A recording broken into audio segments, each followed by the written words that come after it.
Now, religious leaders, as we were saying, have been cautioned not to use provocative words that may spark crisis in the country during their preaching. This particular piece of advice is coming from the Christian Association of Nigeria, CAN, and the Jama'atu Nasrul Islam, the JNI.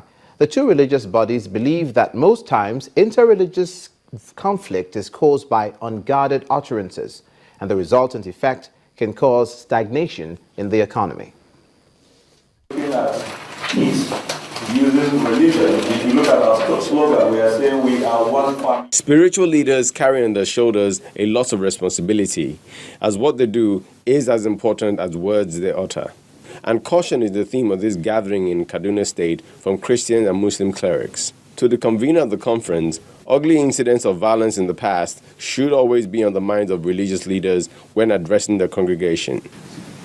Here in Kaduna State, right from 1987, when we had the unfortunate Kafanchan riot, up to the unfortunate crisis that we had in 2011, you will quite agree with me that Kaduna State in particular and Nigeria in general lost many human lives, lives that are unquantifiable.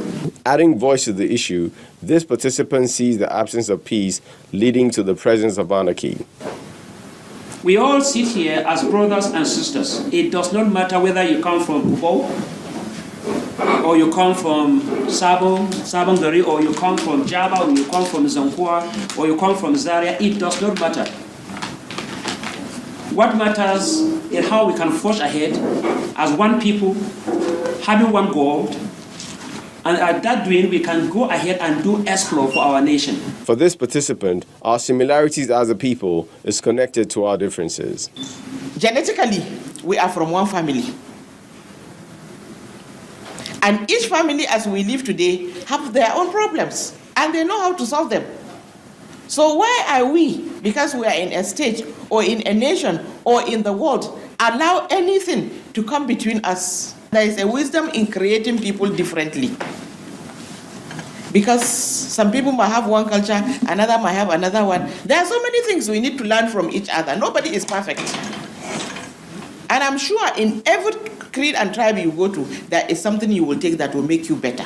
The attainment of unity is not a responsibility that should be left to the federal government alone, which is why colloquiums such as this are more than welcome to guide on ways to go. We have another interesting story for you, not totally unrelated. The Nigerian army has shed light on an accusation of harassment leveled against it by a Muslim group. A woman had alleged that a soldier had harassed her by asking her to remove her hijab to ascertain her identity. This is in the wake of the Boko Haram insurgency. But the Commander 22 Armored Brigade, Ilori Brigadier General Benjamin Sawyer, explained that it was not a matter of harassment, but security. A Muslim woman in Fayetteville, who is a postgraduate student of Kwara State University, Malete, had a harrowing experience with the soldier at the checkpoint along Zobi Barrack. The sister was asked to remove her face veil by one of the soldiers, and when she asked the reason for that, a second soldier pointed a poster with Shakarau pictures showing on it and told to her, go and ask him. The innocent lady was continually harassed until a female soldier came who wanted to forcefully remove the veil, which she resisted.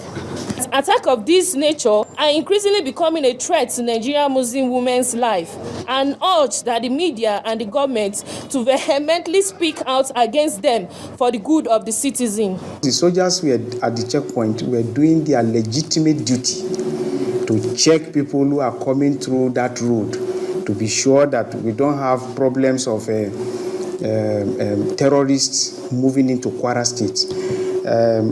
They saw her and they carried out their legitimate duty, so it was not anything that is out of place.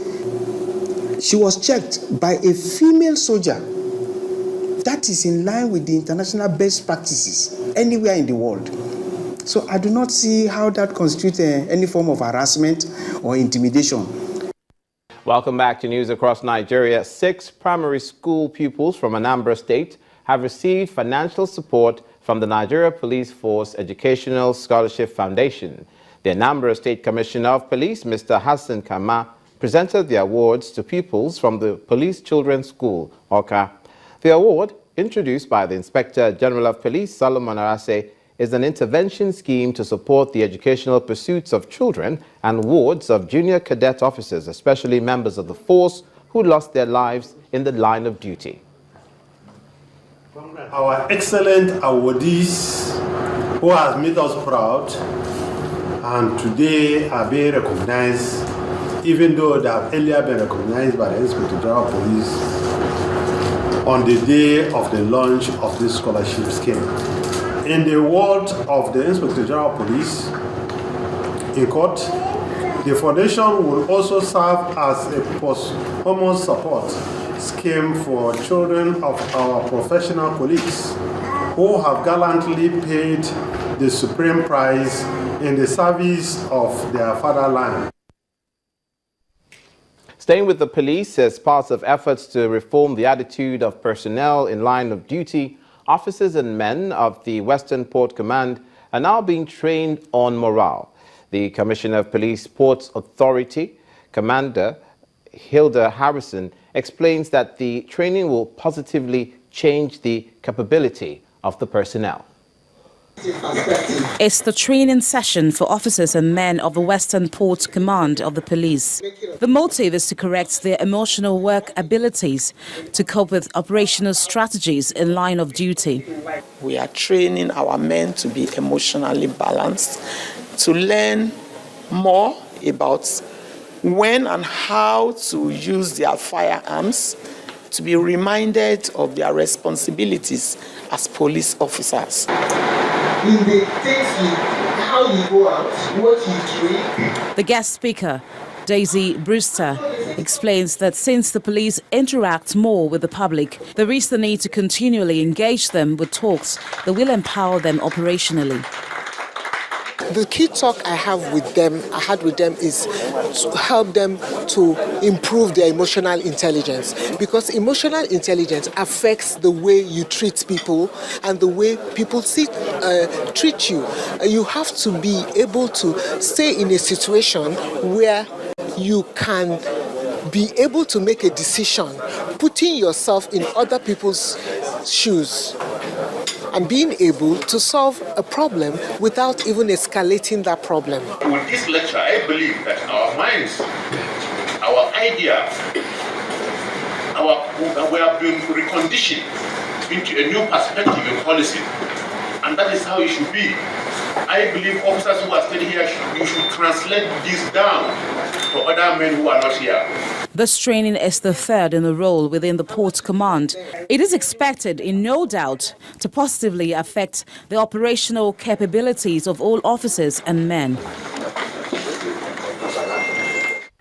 And to the south again, in particular, cases of harassment and intimidation of motorists in Benin City by members of the combined task force set up by the Edo State government to assist in traffic management will soon be a thing of the past.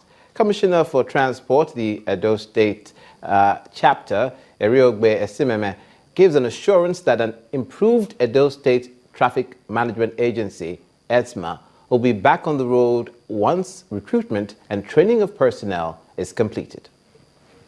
This is a typical road traffic setup in Benin City, the Edo State capital. Commercial buses operating with impunity, while the task force on traffic management concentrates on private vehicle owners. A situation that turned sour on this occasion. 2 task force members paying the price for zealotry, which led to an accident. The action is condemned by the police. The state traffic units must operate and observe the rules of engagement. You must be civil to members of the public. Any erring vehicle, we expect that the traffic personnel should be able to take the numbers of that vehicle and further inquiries will be done. The the offender will be arrested subsequently.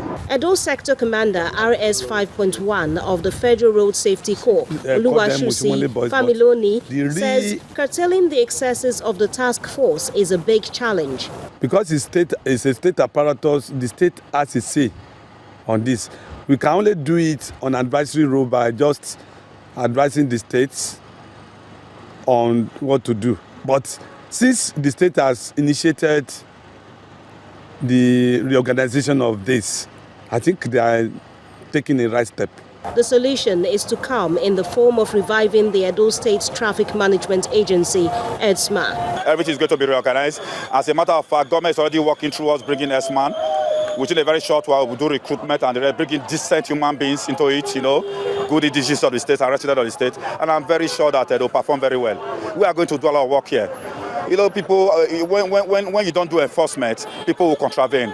But we will ensure there is continuous enforcement. It seems there is hope for motorists in Edo State as EDSMA is set for a return, but this time improved.